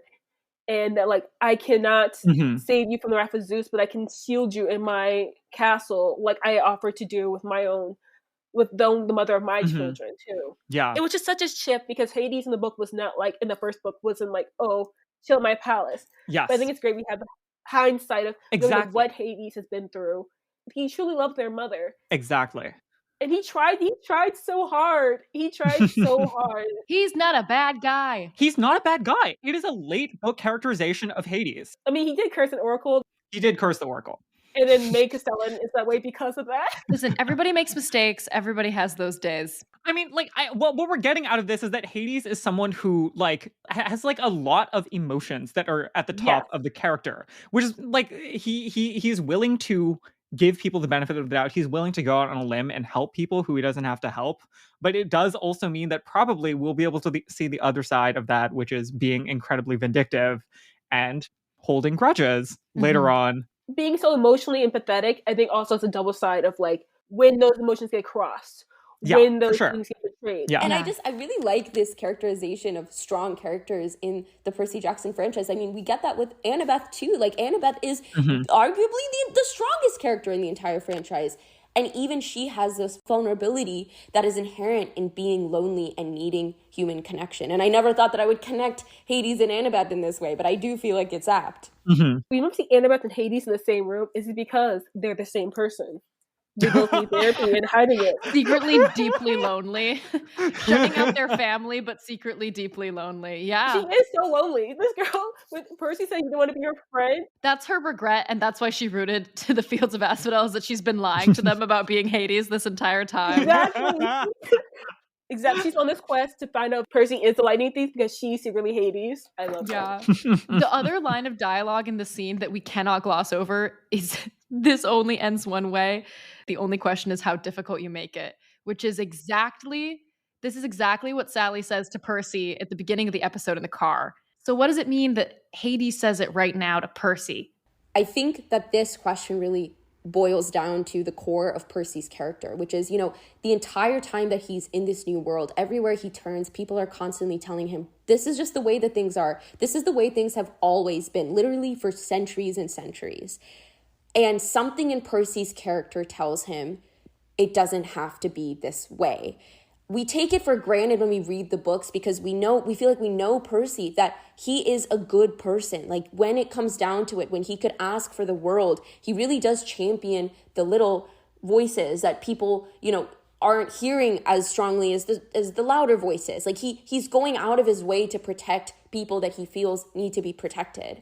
And I think that's just a testament to Sally's strong raising of him. But I really do think that Percy is like the definition of making things difficult all the time if they need to be difficult. Like, he's not scared for the fight. And I think we just see that in the way that, people even react to him. They call him impertinent. Exactly. But that's just Percy, he's our impertinent little Percy. And I think on a more philosophical level, it also kind of pertains to this question of free will, because it's something I've always wondered when I read the books. What is the role of predestination and prophecy in the demigod's life? Obviously, we know of the fates. Obviously, we know of the oracle. There are things that are meant to happen. But the beauty of prophecy is that there is interpretation in prophecy. There is still choice in the demigod's life. They can make the right choices that lead to better outcomes for the people they love and for the world at large. So obviously free will exists in this universe. And obviously Percy can be making the right decisions. He can be making the difficult but right decisions, even though there is a predestination, there is a set way that things usually happen. Yeah. But I think it's also interesting is that, like, while like you said, this refrain is always given to Percy each time he tries to fight it. I think it's interesting the choice of, well, what are you going to do about it? It's in one way. Are you going to just be in despair, or are you going to still try to fight? He's always going to try and fight. He's always going to try to fight to help his friends, whatever he can do. Even when, like, third or fourth book, when he's like, Nico could potentially be the child prophecy. He's like, oh, no, I'm going to fight that. I'm going to fight that to change it. If it's going to end one way, I'm going to make it so it's the best outcome for everyone involved. Exactly. There are like whole people's lives that exist on the margins, quote unquote, of these prophecies. And that's where he's operating. Albert Camus found dead in a ditch. Do you think that you thought the myth of Sisyphus did something? This is supplanted. This raises the bigger question of, like, do you think Sally knows about the greater prophecy? Yes. Let us use that to segue into the Poseidon Sally scene. This scene has been teased for a long time. I think at several points in the early press process, before we'd seen literally any episodes, it was revealed that there was going to be a Poseidon Sally scene, a flashback that was going to be very impactful. And, all season, I think people have been looking for it. Is it going to be at Montauk? That was a good guess. It did not happen. I thought it was going to be when they first met. Yes. I thought it was going to be like a first Poseidon meeting, especially when people were teasing it with the Medusa scene about, like, I'm a survivor. And so I wasn't sure, like, oh my gosh, is this going to be like a we hate Poseidon kind of scene? And I think those all would have made a lot of sense. But what they've chosen to do is so interesting, and I genuinely think very unexpected, but so effective, that we are catching Poseidon and Sally together at, like, a not random, but I think it's a pivotal point. it's a pivotal pivotal point because she's making a big decision about Percy's life. Exactly. But it's not a point that is like super, I would say, obvious to people who are just thinking about the book in the abstract. Like, oh, what is like a key moment in Poseidon and Sally's relationship that we might want to see? Because it's also a moment that we didn't know from the books existed. I think it's great because it doesn't just work on like the overall story of like the Percy being as like the son of Poseidon and like this godly ramifications. But I think also as a story about parents. We have two parents who are separated, who aren't doing anything. They have to make a decision about what's the future for this child. Even though we're not talking, being on the same page about like we both have what's best for a child. Are we gonna say like put him in a private school, put him in public school? Like then that's what parenting is. Is it really co-parenting? Poseidon is not really there, but like in a sense. Yeah, he doesn't really have power to make a decision one way or another here, but it is like a parenting discussion as contrasted to, say, a scene that is primarily romantic in nature, which is, I think, what most of the speculation was geared towards. It's very important and very creative that they chose to not go that route. And when you said like that's why he can't really like make a decision, and that's why I think it's so respectful. And as much as I would love to be on an anti-Poseidon train, when he says like, I know I'm going to listen because you can't talk to anyone else about this, and I can't do anything, but I'm going to give you the space, the agency to talk, and I will listen, and I'll give you my thoughts, but ultimately the choice is yours because you're there on a day-by-day basis. You're on the front lines. I am just, you can't even see me right now. I can see, this idea of perception where he can see her, but she can't see him. And all that power that gives him, being able to watch all of this, but she can't even look at him. Percy can't even see his dad. But he's watching them. And that kind of sense that I think he realizes that like he has such a benefit of being able to watch from the sidelines unaffected. Yeah. And by that, he's like, I'm going to sit on the sidelines. You make the decision, but I'm going to listen to you. I'm going to give you the space you need to talk about it because you can't talk to anyone else about this. Also, there should be a support group for demigod parents. I'm so sorry. There should be a Facebook group. I want to think that there's a Facebook group. I really do. Is anybody watching Invincible season 2? Because this is kind of I am. There's like a lot of parallels, and this is one that they flesh out on that show, like the wife of the superhero support group. Yeah. I want to shout out our patron, Dex, who said, you know how you're supposed to sacrifice the thing that means the most to you? And she is sacrificing her last ice cream sundae with Percy in order to, I know, right? In order to make this call. I mean, logistically, it makes sense. You don't see the ice cream. She doesn't carry the ice cream sundae to the counter. But when the previous scene opens up, it's like she's already having her tea. Like she's finished her ice cream already. And Percy hasn't even touched his. And like that's how long they've been sitting there. So I think it all makes perfect sense. Yes. That's a great thing. Because I was thinking about the sacrifice. It was something you're supposed to miss. And Percy sacrificed the blue jelly beans because that's connection to his mom. Exactly. The parallel is very strong there. And they both do it in like a weird way where like when you imagine the Greek sacrifice, you're throwing a like hunk of whatever, like fatty meat into a fire. But Percy also in that earlier episode does a thing where like he has the one thing and it's in like a can that he throws the match into. Again, it's showing you how like a learned impertinence, a learned creativity and violation of traditional practices and norms. I think it's also subverting because it kind of reminds me of Percy saying, I'm going to make him come down. I'm going to make him see us, see you. Yeah, and literally calling down Poseidon, like saying it's like, I know like this is how things are done. And most people pray for like offerings or like blessings, but I'm going to call you because your son, this is hard. And the idea of like she's making a god do something. And that's something that's something only Sally Jackson can do. And that's why Percy feels like he can do these things too because that's what she's like shown him by example. Exactly. Yeah. The way that the thunderstorm comes in as soon as Poseidon like appears and that the thunder rumbles like right before he has to leave again, I think is so interesting because the thunderstorm is in this weird place where like, is it Poseidon or is it Zeus? Like it's probably more Zeus because it's more of a sky thing, but it like represents Poseidon in a way because rain, water. But this whole thunderstorm thing made me completely rethink the logical scene from episode 1 because she knows like it wasn't hitting me that she really knows that day Percy is coming home and they are going to have to go to Camp Half-Blood. In my brain, I don't know why I was thinking that she does this every time it rains and she goes and sits on the balcony. She probably really doesn't. I thought that too. She probably doesn't. It's because this is like a day in which this is a particularly bad parenting day for her, where she is going to have to separate from her kid. And by going out to sit in the storm, she doesn't choose to summon Poseidon today when she's driving her son off to camp, doing this thing that she very much clearly doesn't want to do. But she is like, what if I just embrace this?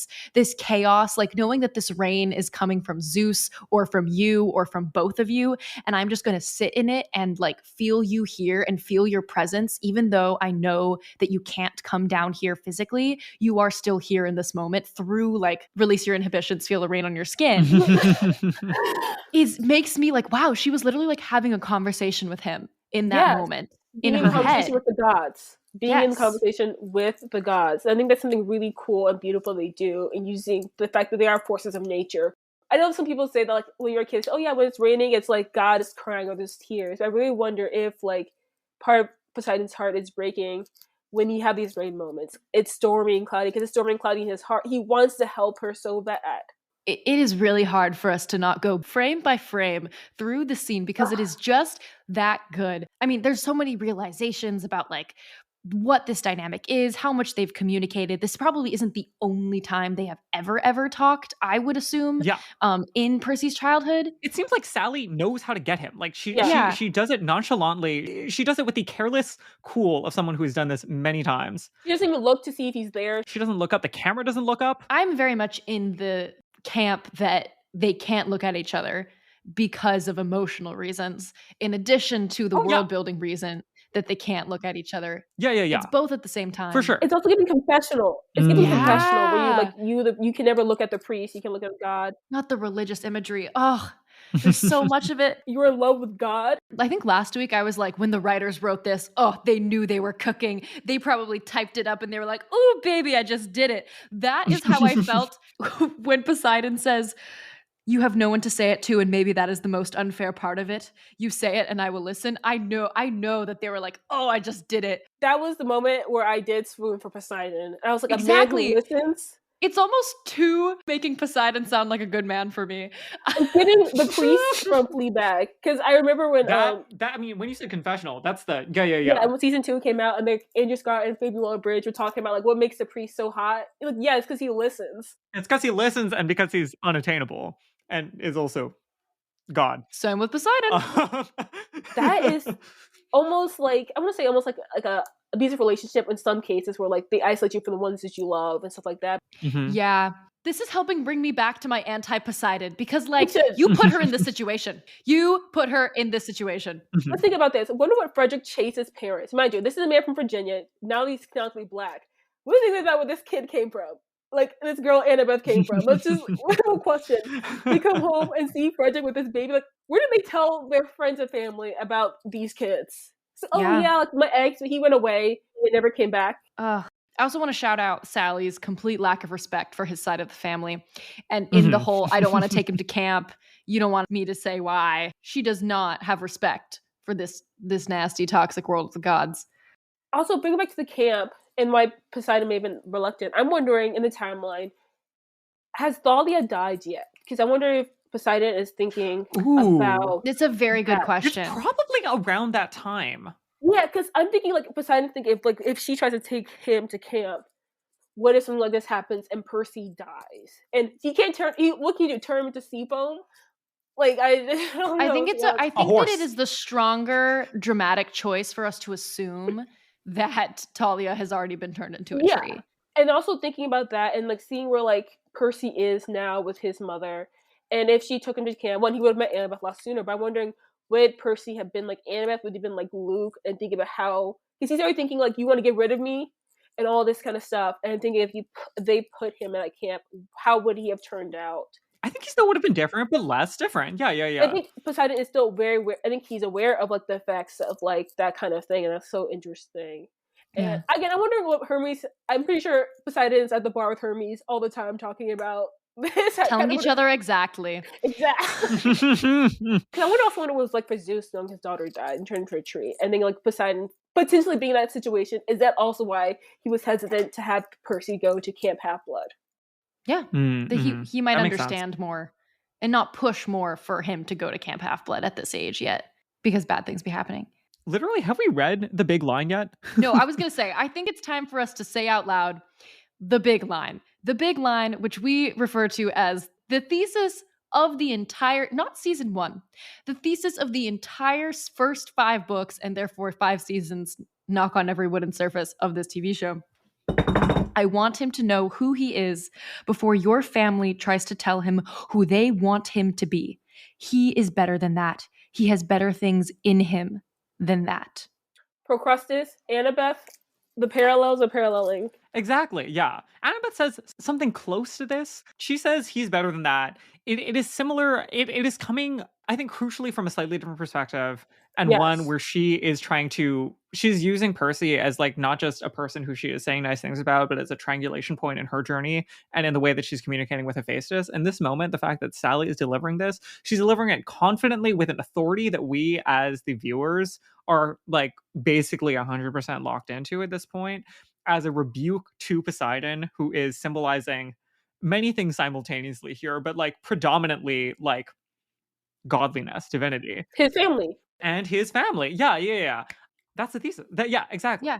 And the fact that I want to, like, not only is that the thesis, but the reason why we have the thesis right now here in this moment is to gear us up for the very end of the story. And also to remind us, like, if the entire series is about this line and what kind of hero he is going to be, this season is about rescuing Sally, the woman who told him and taught him what kind of hero he can be. Mhm. So we have to remind ourselves here, like, what this is all about. And this is reminding us what Mhm. the season is about and what the entire series is about right now before we finish it off and tie everything off and know what is important as we're heading into the last episode. And that's why Yeah. Poseidon gives him 4 pearls, because he knows how crucial Mhm. Sally Exactly. is, the hero he's Yeah. going to be. And that's why he's like, you need your mother more than you need me. Yeah. This scene does a lot of pro Poseidon work in the fact that he's listening this The well. propaganda, the PR. But he also, like, I think that, like, what this is giving us and what all of Sally's decisions in the flashbacks leading up to this is giving us is a broader sympathy for is like putting all of the hard decisions on like a continuum together, where we might be able to use the same framework to understand Percy's decision to go to Hades' palace, Percy's decision to leave without his mother, Sally's decision to send him to school, and then like ultimately like Poseidon's decision as like also like part of this spectrum of things where like if Poseidon had gotten more involved in Percy's life, it probably would have meant that he wouldn't have been able to understand humanity in as deep a way. And that was a decision that like Sally and Poseidon probably made in some sort of joint fashion. You know, like that would be bad for him. That like Percy needed to be able to soak up those other things. And like Yeah. I think this is the first time that we're really understanding in like a tangible, tactile way how difficult it was to make that decision for everyone involved and how valid that decision really is. But I think it's interesting because it parallels when Hermes tries to do the same thing, and it does not end up the way that he had hoped it would. He tries to stay out of Luke's life so he can be a kid, so that he can not integrate the prophecy, because him and Poseidon be sharing notes, but unfortunately it does not end up the way that Hermes thought it would, with Luke resenting Hermes for it, and with Luke ultimately taking the path that he takes. Yeah. These lessons do not fully generalize. Luke's situation is obviously very different at home than Percy's is. I think sympathy for these decisions is also different from agreement with them. Like, I think that what we're getting to with this is at the level of I understand the logic that went behind Poseidon not being around. But I think that the rest of the series and like Hermes' parallel to this situation is going to force us to continue to ask whether or not that those like carefully, thoughtfully, caringly weighed decisions were still correct, and that like Poseidon and Hermes still might be misunderstanding what the choice set is and whether or not there is a way for them to like be good, helpful members of their kids' lives without trying to squash out their humanity accidentally. Exactly. I think that's what's interesting. It's like it is continuum, and it is the fact that there's no one size fits all. Like you can't apply the same answer to parenting to each kid's situation. And we don't know what's going to happen in 8 years from now, but if Percy is going to walk into Mount Olympus and say, what I want is for you to all pay more attention to your children, I think that we are setting the foundation now for that to be really, really rewarding. Because he's experiencing the different levels of parenting through these different gods more than they were in the book, with Athena, with Ares, with like Hermes, and even Hades, and even Hephaestus. I think Hephaestus being the case of how they treat other gods too. I think that's very key. Well, I don't think he gets a chance to really see that because he was stonified, but in general.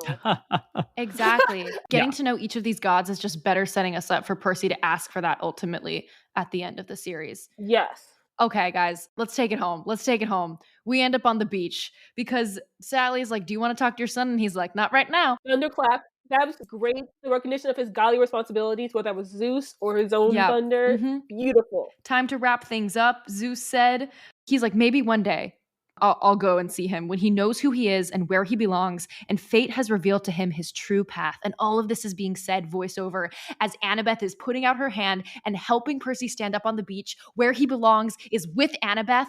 His fate, talking about his fate revealing itself as Percy is like staring at Annabeth as Annabeth looks over at Ares. I literally made a note about this in my notebook, because as I've been going through the season, like breaking down Annabeth, like she's so closely aligned with the concept of fate in like every episode where she's like saying, oh, she's waiting for a fated demigod, or like she said, she's explaining the concept of fate, or when she's back that she sees the fates. She is so closely aligned with the idea of fate. And we haven't mentioned the great prophecy yet, but like she knows a great prophecy. And fate aligns with Annabeth, his true path. Percybeth is Poseidon and Percybeth shipper. Yes. Many people are saying. Yeah. I think that's what he's saying. But I love the fact that shot-wise and what he's done is perfectly mimics episode 2 with her pulling up after Clarice's fight. Even the way she walks and she lifts her hand up. And I think it's different now. They're on level ground versus before it was slid, where she was more raised. But both of these scenes dealt with Poseidon claiming in his relationship with Percy, where he claimed Percy in the episode 2, and here's like, well, Percy's his own identity himself. I think that's so really interesting to see about how both of those align with Percy's identification with Poseidon and the kind of hero he's going to be in this godly world. And that is done great, and it's great that Annabeth is there to witness both of it, because I do think that she is kind of vital in both of those things, where she recognizes that he's the son of Poseidon first, and I think also she's already claimed episode 5. He's a certain kind of hero that's different from all of us, and she's there to support him in whatever fashion that is as his team member. And these shots are beautiful. Like we could not possibly say enough good things about the just every single sunset. One. The painting, the sunset behind them, the like gorgeousness of the like light, like moisture of the beach as the tide is receding. And then like we get these shots of the kids like staring down the camera, and then we get the humongous like Bierstadt, like great American wilderness looking wide shot of like Ares walking towards them. The kids look tiny. He has the big ass sword, and Not to mention the fact that Poseidon sent them back to Montauk. And that is a brilliant adjustment from the book for a bunch of logistical reasons. The quest is already done. They don't have to like worry about getting back to the East Coast. We might as well just zoop them back onto Montauk. And also it makes sense that Poseidon would send Percy and the kids back to the place where he met Sally, to home, because the sea, like what belongs to the sea will always return to the sea. And this is his safe place, and he's going to fight this battle on his own turf. Also, a note about the looks. I think it's so interesting about like when Leah Savay Jeffries, her eye acting, beautiful, on point, because the way she communicates so much when she looks at Percy, looks at Ares, and the way that she directs the motion too, where she's looking at Percy saying, "I'm glad you're safe," and then she directs his gaze by she's looking at Ares, and Percy's like, "What are you looking at?" And he sees it, and then she is just like, she's directing his attention, like, "I'm glad you're safe. We've got pressing matters to defend." And when she's like staring me now, because she kind of steps in front of Percy too, and she's just like, "I'm only have a knife. I'm only 3 apples tall, but like I'm ready to rock if need be." Wow. And I'll be beside him, and the ocean is literally behind Percy in that final shot. But where's Toby Stevens? No Toby Stevens yet. Yeah. So we better hope he shows up. This entire time still delivering the voiceover monologue about being by his side. Physically. Does not appear to be by his side. Ocean's there. Is the by his side in the room with us? The ocean's there, guys. But is he there? The ocean is there. Are his child support checks there? I mean, not to be a Poseidon defender, but the ocean's there, and I feel like that's a lot of power. Hopefully the ocean will do some good stuff next week for us. Oh, are you so excited? We are teeing up the Ares fight, and it looks great. This whole time they've been like Ares fight, Ares fight, Ares fight. It looks phenomenal. This is going to be visually, emotionally perfect. We have arrived. Resonant. I love it. What's best with the scene is that it's very nonverbal for like the people in the actual scene. The look that Walker gives as he's staring down Ares, it kind of makes sense because in the books he described how like he gets a lot angrier because of like the force of like the Ares aura. But you can like really see it in his eyes. There is unbridled rage. There is loathing. Oh. Yeah. And I also, for a second, I'm like, maybe he can't take on Ares. I know he's like only like a child who's only been a demigod for a week, but I'm like, nah, he's gonna do it. He's got the ocean right next to him. He's got this. His father right beside him. All right, we have a closing question for Sophia. And that is about John Steinbeck's tetrahedron of Percy Jackson showmaking. And we've actually talked about this quite a lot tonight. How do you feel that this episode succeeds in being a show for adults, a show for kids, a show for new fans, and a show for old fans? Well, I think this specific episode is more a show for the adults. I agree. Because there's a lot of heavier themes about like death, and I think a lot about responsibility, about parenting, and over like these very ideological questions about what it means to be a good parent. But don't you feel like it's Percy like learning these things as well, though? Like it's like a 12-year-old. Yes. Oh yeah, 100%. But this is the HBO drama special episode. Like, let's be. This is the one for the parents. This was for the parents. And I do feel like, as a kid, I think when I was 12, say if I was watching the show, I might not be able to pick up on those themes as well as I am as an adult. And I do feel like this is an episode for the parents who are watching, saying, we get you, we see you, like, parenting is hard. And I think this episode's okay for kids. I think it does have a couple of moments of action and fun jokes, especially in the beginning, but it's very more ideological. I think the show as a whole, I think it does a great job being for both kids and adults, because it lays in so many different themes, adult themes, within kind of like simplistic plots and fun dialogue and snappy dialogue. As a show for fans, new and old, it does a great job of keeping me on my toes. I feel like I'm always like, what's going to happen next? I've read the books. I just reread the books. It's so fresh in my mind, but I'm still like on the edge of my seat.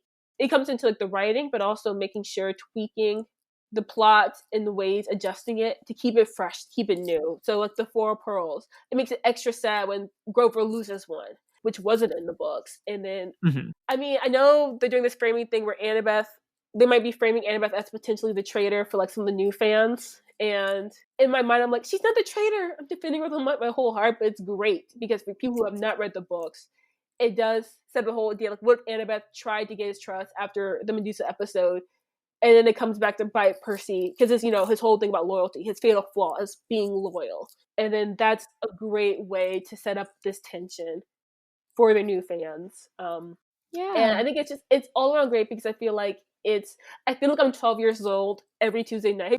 I feel like I get transported back to middle school when I watch the show. And it makes me so happy. It makes me like I'm experiencing it for the first time again. And John Steinbeck, you did your thing with this. You did your thing. You did your thing. Yeah. Absolutely. Okay, guys, we have to do our naughty noms for this episode. So what we do at the end of the episode is that's amazing. We should have been doing that this whole time. The naughty nom. The nom noms. Oh my gosh. Yeah, we're doing naughty noms. Way better fun. Have we not been doing that? We haven't. I think we've been saying nominations this whole time, but we need to activate the additional levels of the pun. We need the harmonic resonance. Anyway, we have to do our naughty noms for this episode, our little salty little treats that we're picking up on in Seaweed Brain for this episode. Carter, would you like to nominate and award something? I think that the award that I would like to give out is, this is going to be very controversial, but I think I'm going to have to say it. I think that the best godly performance that we've seen so far for me is J. Duplass as Hades. I'm really deeply enjoying this. The so many of the line deliveries were either hysterically funny, the I don't cahoot line delivery was amazing. To me, the thing that's standing out the most is the sanctuary line. I think that there's so much writing on that. That line is giving you characterization of Kronos implicitly. That line is giving you shifting the entire stakes of the series, but it's also characterizing Hades so well and so effectively in a way that is able to string together all the things that we have learned in our 2 minutes or so of interactions with his god so far, but then also give us everything else we're going to need going forward about how this character operates. It's dry, it's unexpected. I just think that it was a hard task. Hades to me is one of the hardest roles to be able to get the balance for, especially given how much creative adaptation is done from the book into this. And I just think that I really enjoyed it. And the voice. I agree. Absolutely. I'm going to give the no wrinkles, Nori Award for seamless editing transitions as we cut between flashbacks and the A plot in this episode, because we haven't even talked about it, but every single transition is so well done, whether it's like a sound effect or it's like somebody talking to somebody, or if it's that Kansas line. It's just so good because it, like I said, it could be so like kind of jarring jumping back and forth, especially when we get out of Percy's perspective and into Sally's perspective, but it's not. It's just so well done and it's so clean. And I know that that's like a combination of a lot of things, storyboarding, editing, and everything else. And it is chef's kiss. And I don't know if our listeners noticed, but we did lose J.Maya like 30 minutes ago because she had to leave. But we did get her Noti nominations before she left. So we're going to play that audio right now. Nori nominations! Okay, I'm going to give 2 because I literally cannot pick between these 2 elements of the show that I think were just so well executed. Okay, the first one is I want to give a shout out to the script writers because there was a lot of phenomenal and intricate writing in this episode, lines that just didn't need to be the way that they were written that really changed the impact of what the character was saying. Okay, I'm going to give 2 examples. The first one is Sally Jackson in the scene with her and Poseidon. She says this line, and I literally, when I remember when she said it, I looked at the screen. I was like, why did she say it like that? It literally stuck with me. I couldn't stop thinking about it because it felt very out of place almost. She says, obviously, this beautiful line about she needs Percy to be the person that he was meant to be and not just the person that he is supposed to be. And she says, not the person that your family wants him to be. Your family. She could have so easily said, not the person that the world needs him to be or that the gods want him to be. She says, your family. And I think the reason that it stuck with me when I was ruminating on it later is that there is something so innately human about that. That is a fight that I could overhear my parents having, right? That's a fight that maybe I've had with a partner in the past myself, this tension between families and family values versus my personal values. It's not the tension between the values of the Greek gods and classical antiquity and me immortal. It's between me and equal and you and equal. And that is what is so striking about this scene between Sally and Poseidon, is that they are truly equals in this conversation. Poseidon is deeply in love with Sally. Sally is speaking to a god and has the courage to call him and his family out. His family, who run the entire world and could crush her into a bug if they wanted to. And she still refers to them as family. And I think it goes to something that Toby Stevens said in Riptide Radio after this episode came out, which is Poseidon is a god, but his feelings are human. And there is something so beautifully human about how each of these characters are portrayed in the series. They are gods, yes, but they have weaknesses just like humans. I think that's something that drew us all to Greek mythology in the first place, because gods are so human-like in this world. And then the second script element that I thought was really beautifully executed, I think I've probably talked about before, is Percy saying, I would have never done this to you. It is a jarring moment in the script because it's a child saying it to his mother, an adult. But something about it really does make so much sense to Percy's character, because the epitome of Percy's character is loyalty. That's his fatal flaw. We're seeing foreshadowing to it at this point in the story. He literally cannot imagine making a decision that puts him in distance with the people he loves, even if it's the right thing to do. And how profound is it that he says that? And then later in this episode, he makes a decision to willingly put distance between him and his mother, who has been the basis for this entire quest, so that he can do the right thing that will ultimately serve him and his mother better in the long run. It's just a beautiful way to show a little bit of character growth from being a child who could never conceive of the importance of doing something like that to, still a child, but a slightly older child who makes that decision for himself. I thought that was really well executed. And then the second Nori nomination I want to give is to Aryan Samadri, who plays Grover Underwood, and crushed the physicality I felt of the Tartarus scene where he's being pulled into the pit. I thought that was really well done. I can't imagine how difficult it would have been to do that with goat legs in sand. And I thought it really pulled me into the scene in the story. And I'm being horrible, so I'm going to give a 0.5 Nori nomination, and it's to the music, because Bear McCreary is so good, and the score for this really made me feel all the feelings. Okay, 2.5 Nori nominations. Next person. I have two. They're both Annabeth, but two different ways. First is Steve Rogers Award for Pop Culture Awareness goes to Annabeth Chase for Nice. what are you talking about? We left Kansas 2 days ago. That joke was incredible. It had Fantastic. everything. It was fantastic. Loved it.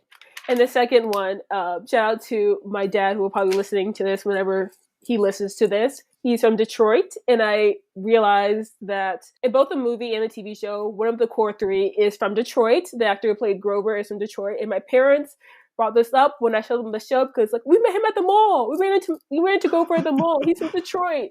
They bring this story up all the time. They're like, yeah, we saw what's his face there.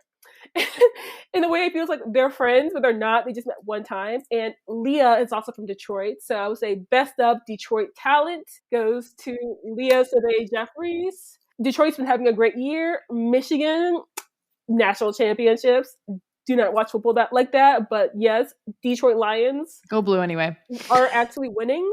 So if you like football, you understand why that's a surprise. The Detroit Lions are winning games. Detroit talent. All right, last thing we need to do is to get everybody's social media information. Where can people find you all on the internet? Okay, yeah, my double check my Instagram is sraines.09. Yes, I think that's correct. And then Twitter is Sophia_Raines, all lowercase. And will be launching a Substack this week, and I will be talking about Annabeth Chase and how she allows Black girls to be soft. So keep up on that. Yay! We will make sure to promote that as soon as it's out. We'll talk about it on the pod so you guys don't miss it. And next we have a clip of J.Maya sharing where you can find her on socials. Before I give my socials, I do want to give a shout out to Seaweed Brain podcast because this was one of the most wonderful conversations I've had in a really long time. And I am really struck by this podcast's ability to nimbly go between dramaturgical and intellectual analysis and us just fangirling over the foreshadowing of you dropped this in Percybeth moments. This podcast can really do it all, and the attention and love for craft is very apparent as a guest. So lots of love.